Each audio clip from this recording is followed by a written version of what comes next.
तक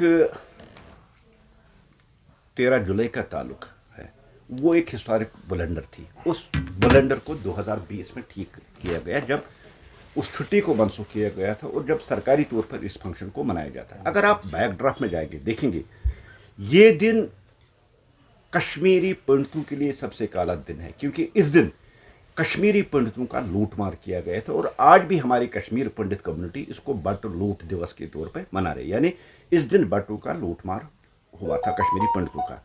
आप जैन कदल में देखिए, 4 कश्मीरी पंडितों को बोरी में बांध के दरियाई जहलम में फेंक कर उनको मार दिया गया।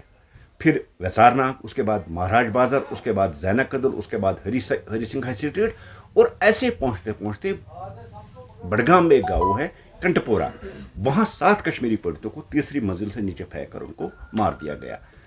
कश्मीरी पंडितों के लिए सबसे काला दिन है, और इस दिन को कैसे शहीदी दिवस पे मनाया जाए। और सबसे बड़ी बात है कि इसमें एक कैरेक्टर, कादिर नाम का एक कैरेक्टर है, जिसका ये सारा रचाया खेल था। वो बड़ा ही एक्सपर्ट था दंगे फसाद कराने में, और सेंट्रल जेल से उसी ने इस दंगे को शुरू किया, क्योंकि अंदर जो उसके साथी बंद थे उनको वो बाहर लाना चाहता था, उनको निकालना चाहता था।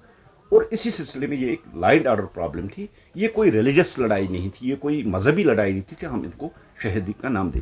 अगर हम सही वर्डिंग इसमें इस्तेमाल करें तो ये लुटेरे थे, फसादी थे, जिन्होंने उस वक्त कश्मीरी पंडितों के साथ लूटमार किया गया।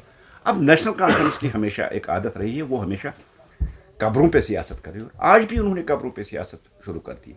एक तरफ उमर साहब वेस्ट बंगाल जाके कहते हैं कि यहाँ टूरिस्ट आने चाहिए, और दूसरी तरफ खुद ही यहाँ लॉ एंड ऑर्डर की प्रॉब्लम करना चाहते हैं। क्या उमर साहब 1931 को फिर दोहराना चाहता है? क्या ऐसा नहीं लगता है कि उमर साहब उस कादिर का रोल कर रहा था जिस कादिर ने यहाँ लूटमार करवाई थी? ये सब जो है एक पॉलिटिकल ड्रामाबाजी है। और दूसरी सबसे बड़ी बात, आज के दिन देखिए, हमारे 28 एमएलए आज सेक्रेटरीट के सामने धरने पे बैठे हैं उमर गवर्नमेंट की नाकामियों को गिनवाते हुए।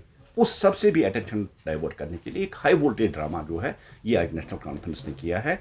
मुझे लगता है कि उमर साहब ने आज 2025 में फिर कादिर का रोल करके कश्मीर में फिर इस पुरअमन फिजा, जिसको बड़ी मेहनत लगी है यहाँ अमन लाने में, उसको आग लगाने की कोशिश की। और ये खुद एक मैसेज है, आके फिर 1931 को दोहराते हैं। उस जो बच्चे कुछ यहाँ कश्मीरी पंडित हैं उनके साथ फिर जुल्म होने वाली बात है। जहाँ तक भारतीय जनता पार्टी का ताल्लुक, हमने कभी उनको न शहीद माना है, न मानेंगे, और न कभी ऐसा हो सकता है। हमारी नज़रों में ये फसादी थे, दंगाई थे। उन्होंने जो 1931 को जो दंगा किया था, जिसमें कश्मीरी पंडितों पे बेइंतहा जुल्म किए गए थे,